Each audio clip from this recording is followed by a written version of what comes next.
and thank you for joining us. We're going to spend some time today talking about extraordinary ability visas and green cards. In particular, we're going to talk about the O-1A, O-1B, and EB-1A, and the national interest waiver, which is under the EB-2 category. So a few things before we get started. Scott Legal is a full-service immigration firm that focuses on a number of different types of visas, including visas in the extraordinary ability category. We'll continue our webinar series, doing at least 2 webinars a month, and often more on various different immigration topics. And at the end of this webinar, we'll send out a few things. One is the PowerPoint you'll see today, also an extraordinary ability guide that is a comprehensive guide going over these visa types, and also a link to where you can sign up for additional webinars. So for our panelists today, my name is Kelly LeGrand Weiner, and I'm a partner at Scott Legal and have significant experience processing extraordinary ability petitions. We're also very lucky to have Jiyae Hwang, who's a senior associate at the firm with extensive experience, particularly with national interest waivers, but also along the whole spectrum of extraordinary ability petitions. This webinar is being recorded and will be made available on our YouTube channel. And so we will go ahead and get started talking about the different visa types. All right, so what are the extraordinary ability visa categories? So the ones that you most commonly think of, are the ones listed here, particularly the O-1A, the O-1B, and the EB-1A. We've also listed the national interest waiver here, and we'll talk a bit more about that later. So the O-1A, this is a non-immigrant visa. That means it's temporary. So for people who want to come to the United States for some shorter period of time to work and then depart. And this is for people who have extraordinary ability in the sciences, education, business, or athletics, and has quite a high standard. You must show you are someone who is of the small percentage who's risen to the very top of your profession. And we'll talk more about each of these on later slides. The O-1B is a non-immigrant visa. So again, a temporary visa for individuals with extraordinary ability in the arts or achievement in motion picture or television industry. And there's 2 kind of different standards here. For the arts, the person must have achieved a level of distinction, which is a high level of achievement as evidenced by a degree of skill and recognition substantially above that ordinarily encountered. And then the standard for motion picture or television industry is higher. You have to show you've reached a level of acclaim substantially above that of your peers. So you can see here, though, that the O-1B generally has a slightly lower standard than the O-1A. So having proven that you're someone who's of a small percentage that's risen to the very top of your field, as opposed to for the arts distinction. So, the O-1A and the O-1B, there is a significant difference there. Now let's talk about the EB-1A green card. So this is for individuals with extraordinary ability in the sciences, arts, education, business, or athletics. So this combines the arts. There's not kind of separate subcategories. And this is a green card, which means it's a permanent, ability to stay in the United States and to live and work in the United States. And the standard is similar to the O-1A. So people who've risen to the very top of their field of endeavor can show sustained national or international acclaim, and achievements have been recognized in their field of expertise. So the EB-1A, as we'll talk about a bit more later, even though you'll see it has very similar criteria to the O-1A and the O-1B, the standard is higher because it does allow you to live permanently in the United States. And for all of these categories, you have to show you're going to be continuing to work in your area of extraordinary ability. For the O-1A and the O-1B, this might be through something like an employment contract or an itinerary that shows your temporary scope of work. And then for the EB-1A, where you're going to stay in the United States permanently, you need to provide, a basic statement explaining what you plan to do in your field moving forward. We've also listed the national interest waiver green card here. This is under the EB-2 category. This can be a really great category for people who want a green card, but are not quite at the EB-1A level yet. The focus for an EB-2 national interest waiver is more on an endeavor that you're working on. So as a threshold matter, you have to have an advanced degree or exceptional ability, which is a lower standard than extraordinary ability. And then you have to show that You are working on an endeavor of substantial merit and national importance to the United States.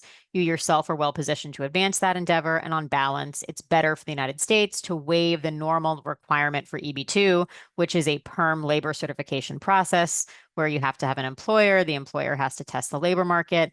So this can be a really good category if maybe you, have not risen to the very top of your field, but you're working on a project of, substantial importance to the United States, and you yourself have a very impressive background.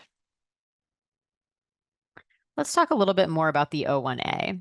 So to demonstrate that you meet the criteria for the O-1A, you're going to show either you have received a major internationally recognized award, like a Nobel Prize or a Pulitzer Prize, or much more commonly, people are going to qualify based on meeting at least three of the following criteria as listed here. So things like receipt of nationally or internationally recognized prizes or awards, membership in associations in your field, which require outstanding achievements, published material in professional or major trade publications about you or your work in the field. And when you're looking at these criteria, you do want to really read them closely because you don't want to just include any prize or award you ever won. Like, let's say you were, in university and you won the best student award or a volunteer award. Things like that are not going to be compelling for an O-1A application. And actually including them can weaken your case.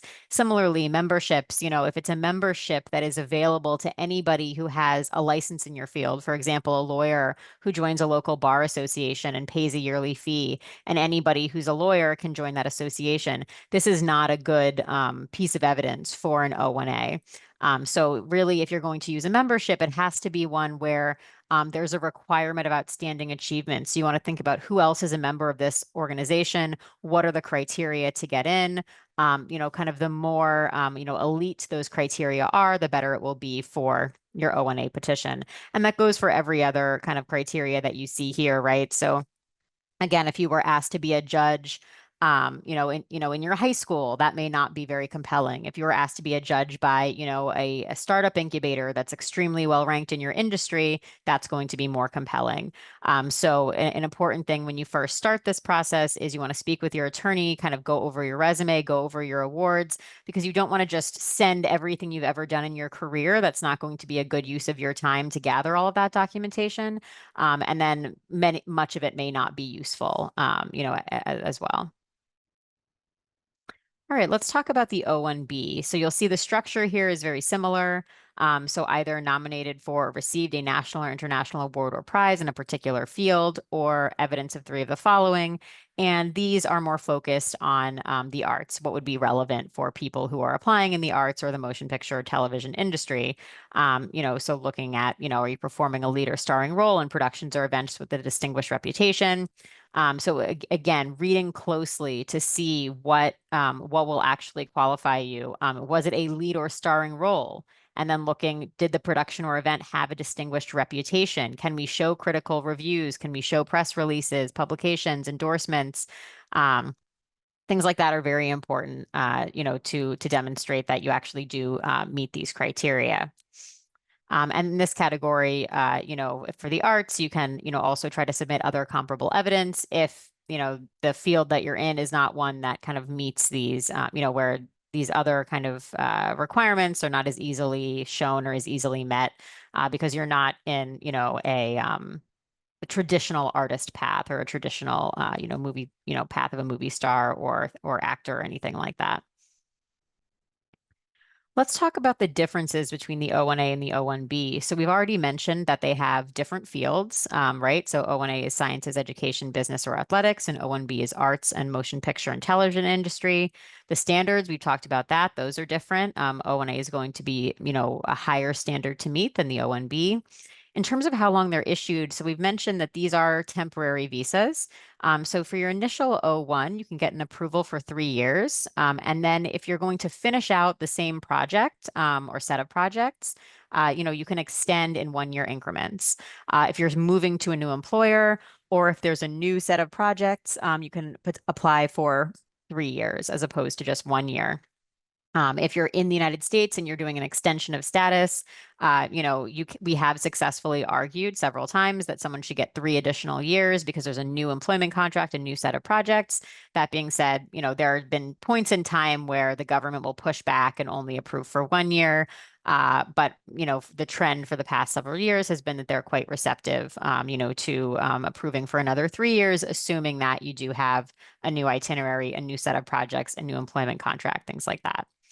Um, can your family come to the US? So, yes, your spouse and any unmarried children under 21 are eligible to apply for O3 visas. They can attend school in the United States. Unfortunately, they cannot work. So, there are some visa categories where the spouse is permitted to work, but unfortunately for the O, that is not available. All right, let's talk about the EB-1A green card.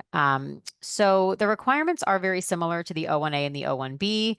Again, the structure is either receipt of a major internationally recognized award or meeting 3 out of the 10 criteria. So we haven't listed them here because they really are very similar to the O-1A and the O-1B criteria. But we wanted to flag here is the way that the government reviews these petitions.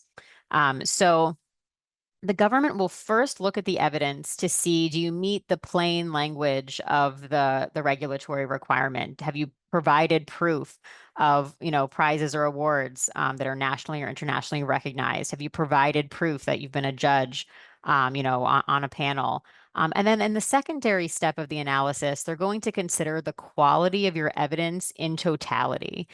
So when they make this final determination as to whether you are someone who meets this very, very high standard of being one of the very, small percentage of people who's risen to the very top of their field, they're looking at everything in totality and to determine whether or not they're going to approve the case. That's why, as I mentioned previously, you don't want to be including things that are going to make your profile look worse or look like you're reaching or that you don't have much impressive coverage. You really want to, after looking at the case and looking at all of the elements, you want them to come away with the impression, wow, this is a really, impressive person. If I was to look this person up, in their industry, in their area, I would see, many things about this person. And not every field is as public facing. So that can be some of the challenge is to explain to the officer, what is your field and what are the metrics of success in your field. That can be a really important part of having an attorney to help you kind of craft that argument to explain to the government, how you meet that criteria. Even if they Google your name, you're not showing up everywhere because that's not the way your industry works. That's something that would need to be explained. So this is how they look at things. So again, when you're looking at what documentation should I gather for these petitions, keep in mind that quality is going to be better than quantity. So now I'm going to turn it over to Jiyae to talk to us about the national interest waiver. Thank you, Kelly. All right. So, as we mentioned, the national interest waiver is a green card option. So, there can be, some synergy between, the extraordinary ability candidates and a national interest waiver because in many cases, the key for the national interest waiver is to show an outstanding impact in your industry, to show that your work not only benefits your immediate employers or clients, but will, end up advancing the field more broadly.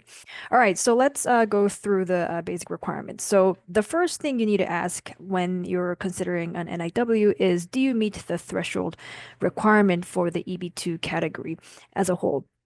So, and the EB2 threshold requirement is applicable not only to NIWs, but also to, the ordinary labor certification cases where you have a job offer from an employer. So, it is important to first see that you do meet the threshold. So, you can meet the EB2 threshold in 2 ways.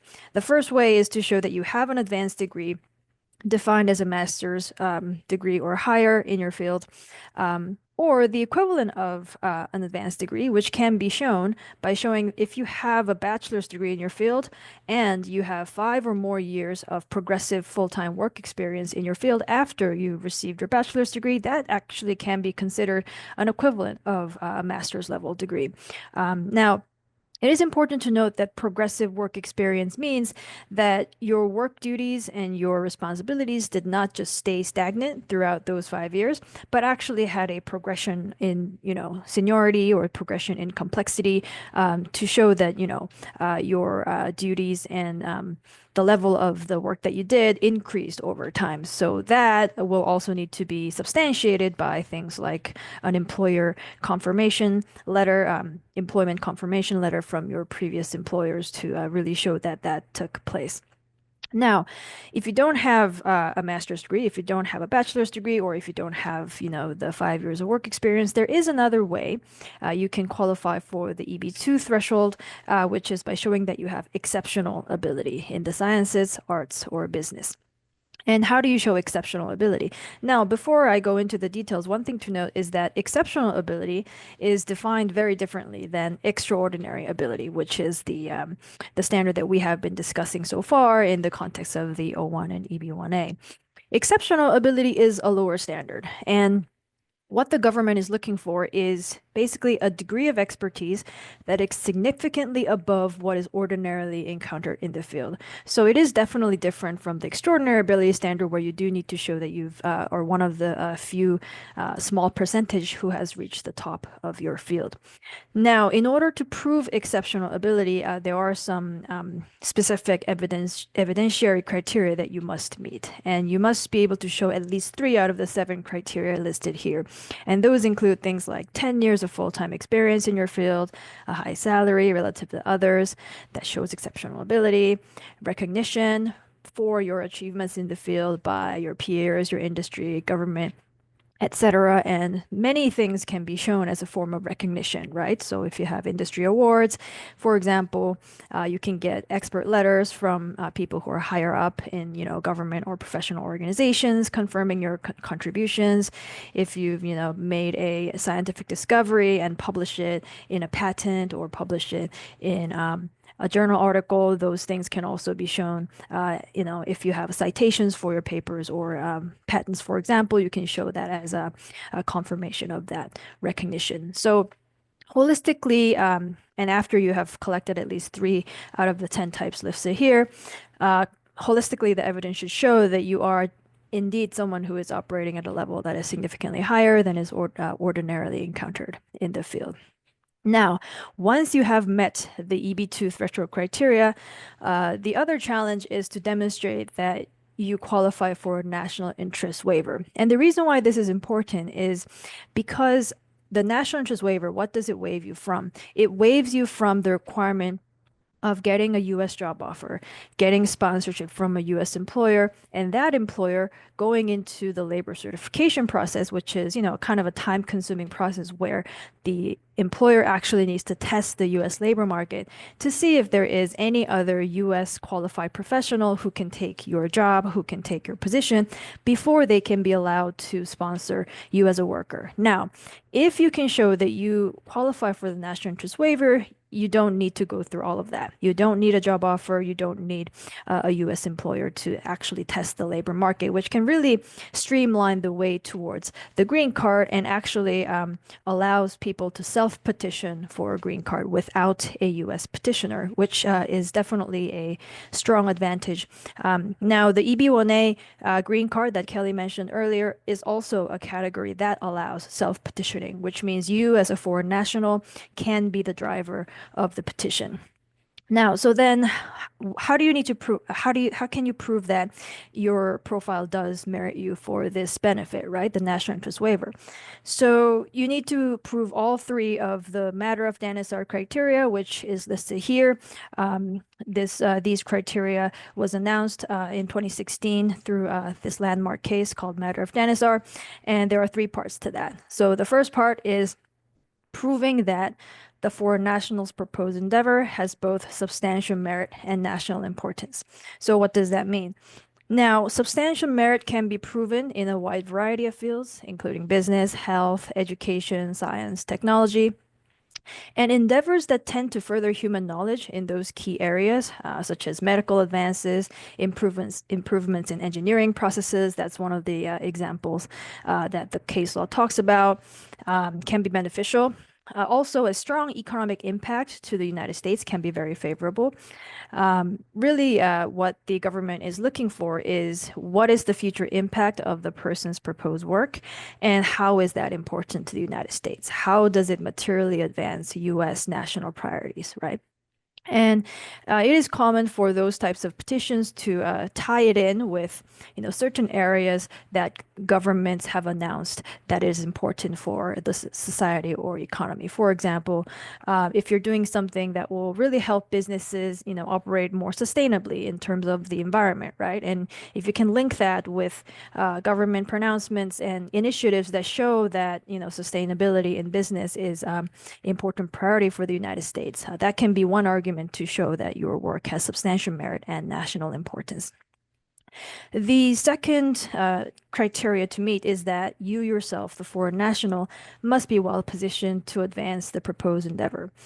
And the inquiry here is really on the individual's education, the individual's experience, and really what the government is looking for is a record of success in previous related projects, previous related, initiatives that have had such an impact on the field, which can corroborate the conclusion that this person's proposed endeavor indeed is a persuasive plan and will ultimately, likely to be successful.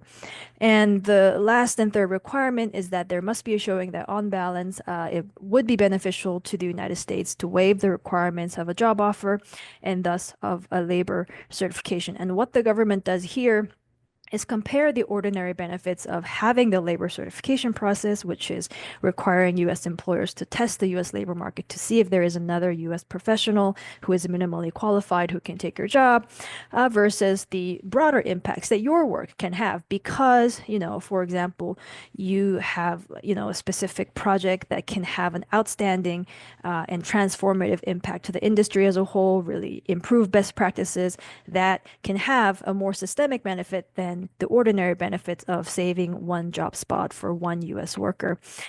Similarly, if you have outstanding skills in your industry at the cutting edge, which cannot easily be replaced by another US worker with similar credentials. That can be another reason why the government could think, on balance, it will be good to approve you for the national interest waiver because those benefits outweigh the ordinary benefits of the labor certification requirement. Another way is to talk about the economic benefits that outweigh, such interests. For example, if you are an entrepreneur and if your business endeavor in the United States will create a high number of US jobs, that in itself may, serve Congress's intents better in, growing and protecting the US labor supply than as compared to, imposing the labor certification requirement on your particular case.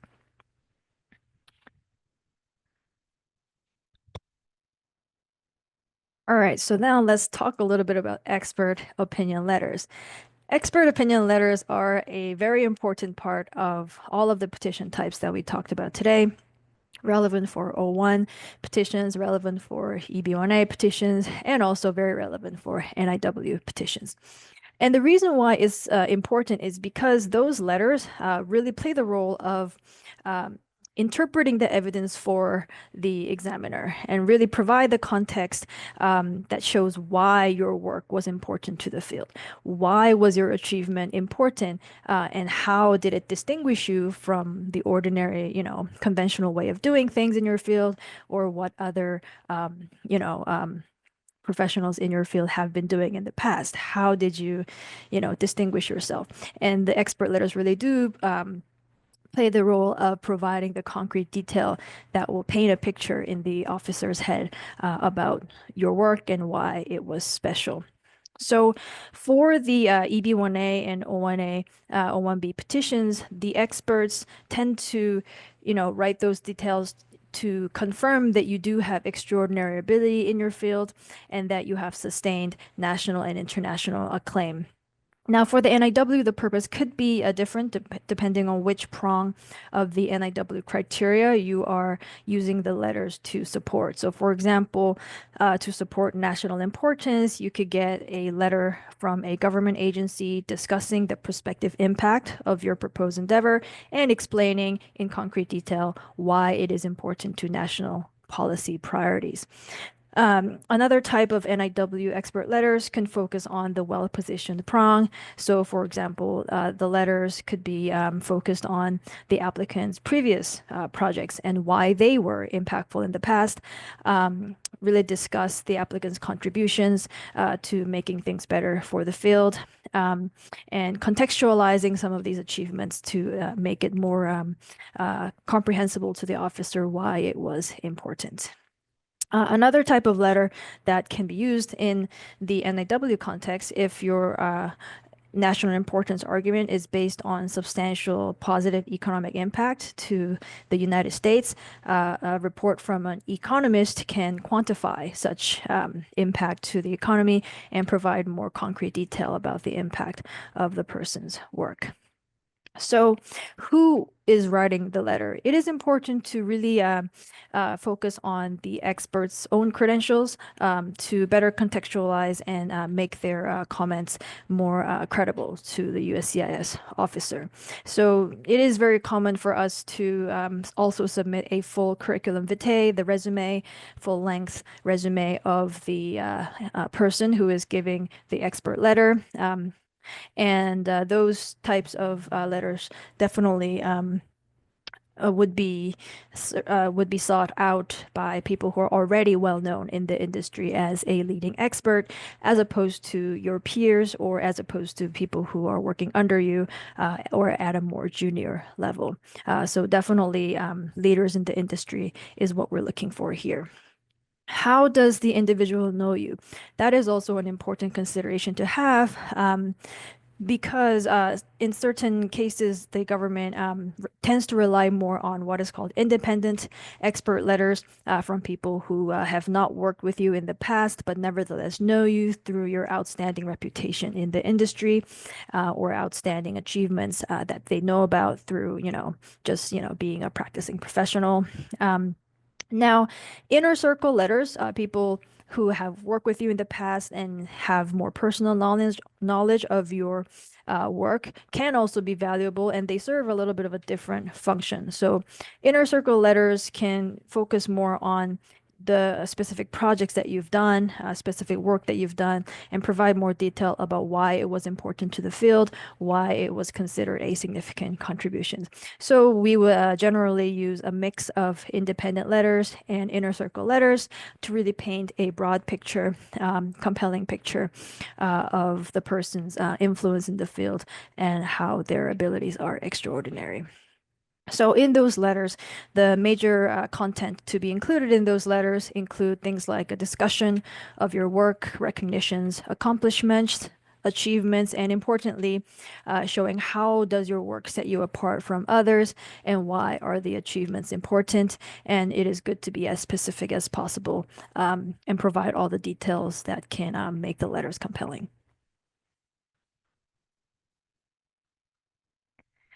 All right, so now then, let's shift gears a little bit and think about the strategic considerations when you're deciding which category you should apply for among all of the options that we've discussed today. So the first question is, do you want to stay in the United States temporarily or permanently? And as Kelly mentioned, the O-1A, O-1B are non-immigrant visas suited for people who intend to work in the United States temporarily, but ultimately have their permanent residence somewhere else. Um, One thing to note is that the O-1A, O-1B, you can continue to renew the visa. There is really no mandated lifetime limit on how many times you can be on the O-1A or O-1B, as long as you can show that there is continuing evidence of work in the United States, demand of your work in the United States in your area of extraordinary ability, you can continue to apply to extend your O-1A, O-1B. Also, another thing to note, an advantage of the O-1A, O-1B is that being a non-immigrant visa, it can mean that it is faster to get. And, compared to the green card options, which tend to be a little slower, especially for the EB-2 NIW, there is a worldwide backlog in priority dates right now, which can significantly delay when you can move forward with the immigrant visa or application to adjust status to a permanent resident. So the O1A, O1B, being temporary visas, can provide that advantage of being quicker. Now, the EB-1A and NIW are both green card categories and really well suited for people who do want to live and work in the United States permanently.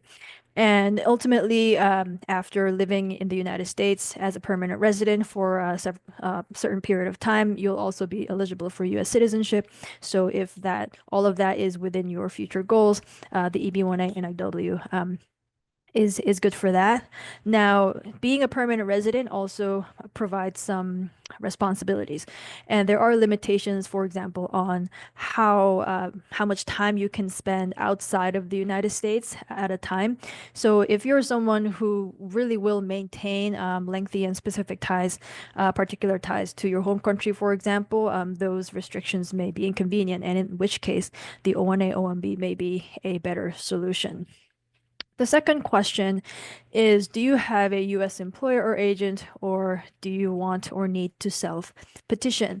Now, the O1A and O1B does require a separate petitioner, right? Which means you're either your U.S. employer or your U.S. agent who will drive forward the petition, and you will be the beneficiary who applies for the visa. Now, it is important to note that if you're an entrepreneur and if you set up a US company, a US legal corporate entity, that new entity can actually be considered a separate entity from you, separate legal entity from you. So that US entity can actually drive forward the O1 petition. And we have seen some successful cases using that kind of arrangement. So that is an option for entrepreneurs to consider.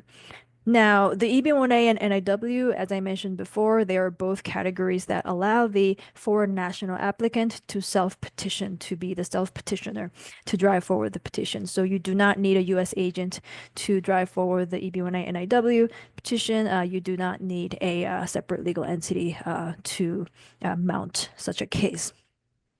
The final consideration that we'll discuss is family considerations. So, as Kelly mentioned earlier, for the O1A, O1B, your spouse and minor children, unmarried under 21, can come to the United States with you under the O3 dependent visa. But unfortunately, work authorization is not available for the spouse. So, this would only mean that, the spouse and children are able to study, but definitely not, work for a U.S. employer. For the EB1A and NIW, both are green card options. And if you get the green card as a primary applicant, your spouse and children under 21, unmarried, can also apply for green cards as your derivative beneficiary, dependent beneficiary. And plus, if you choose to file the I-485 from within the United States, if you're already in the United States, which is the application to adjust status to a permanent resident. There are certain benefits that are associated with that, such as, once you file your I-485, you can also be approved for you can apply and be approved for an employment authorization document, an EAD, which is essentially an open work permit that allows you to work for any employer. And also, you can apply for a travel authorization, which can allow you to travel in and out of the country while you wait on the decision on your I-485. If you do that, and your spouse also, applies for the I-485, they can apply for the same benefits, such as the EAD and the travel authorization. So that can be a significant benefit, depending on your circumstances. All right, so we will move on to the next topic, which are more strategic considerations when you're moving from a non-immigrant visa to a green card.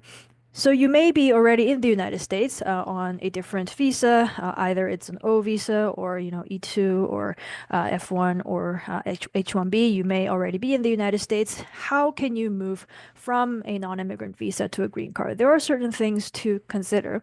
The first thing to consider is the qualification standard for a green card. So, and Kelly mentioned this in one of the previous slides, but even though the regulatory language is phrased very similarly, across the EB1A standard and the O1 standard.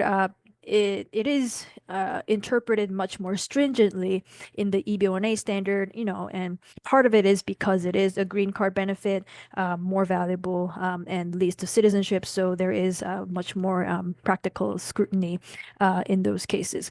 So definitely one thing to note is qualifying for an O-1A or O-1B does not mean that you will automatically qualify for an EB-1A with the same set of evidences and same profile. Now, one thing that you can do is really to work with your attorney to figure out kind of the pain points or, sort of the limitation points in your O1 profile and see which areas can be bolstered, can be strengthened with more compelling evidence to make the case a little bit more airtight and a little bit more compelling for an EB1A standard. So definitely some strategic approaches can be figured out, especially if you have several years on your O1 status. You can use that time to accumulate those types of compelling evidences such that maybe at the end of the 3-year period, you may be in a much better position to try for an EB1A because you have bolstered your package of evidence. Another thing to think about is timing. So, definitely a good idea to consider always how much time is left on your current underlying visa before thinking of filing an I-140, which is the underlying petition for immigrant status, because some visas may be harder to extend or could be subject to more scrutiny once an I-140 is filed, right? So one example is the TN visa, where, for example, if you're Canadian and you already have filed an I-140, NIW, or for EB-1A classification, and then after that, if you go to the border, depending on the officer, you may be subject to more strict questioning. Regarding your intent on whether you want to be an immigrant or, do you still have that required non-immigrant intent. Different visas have kind of different tolerance for immigrant intent, so definitely speak to your attorney to really assess those risks. In certain cases like that, it would be a better idea to extend or renew your non-immigrant visa first before filing the I-140 to request the immigrant benefit. The other timing consideration is, of course, regarding family. If you have children who also may need the green card, definitely consider filing early to avoid issues with a child aging out at 21. And definitely also consider the current, you know, backlogs and priority dates because recently there are more people applying for certain categories than, you know, there are visas available every year and there is an annual quota, and this backlog tends to fluctuate over time. So definitely filing early could be a good idea to give yourself some margin of error to account for those fluctuations. All right. So the last topic we will cover before going to Q&A is the question, are extraordinary ability categories available for entrepreneurs? And the answer to that question is yes. And hopefully we have made it clear why. So the EB-1A and NIW are green card categories that both allow for self-petitioning, meaning both are possible options for entrepreneurs. You do not need a US job offer. You do not need a US sponsor to drive forward this petition.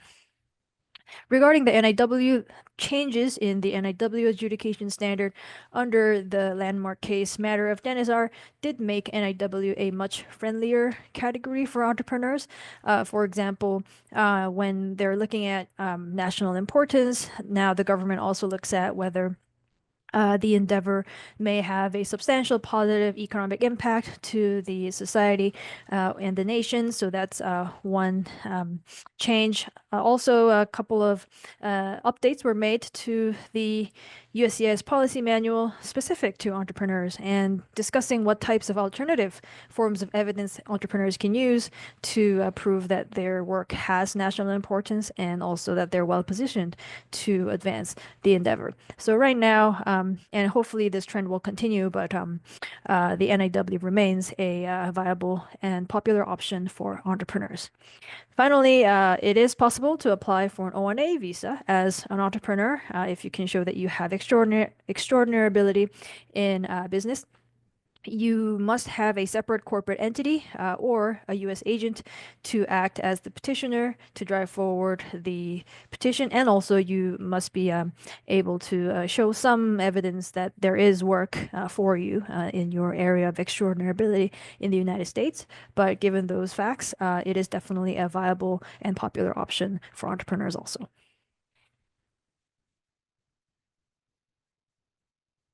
All right. So I don't think we received any questions as of now. No, I don't think we received any questions. So we will go ahead and close. Thank you so much, GA, for sharing your knowledge. Thank you, everyone, for attending, and I hope everyone has a wonderful day.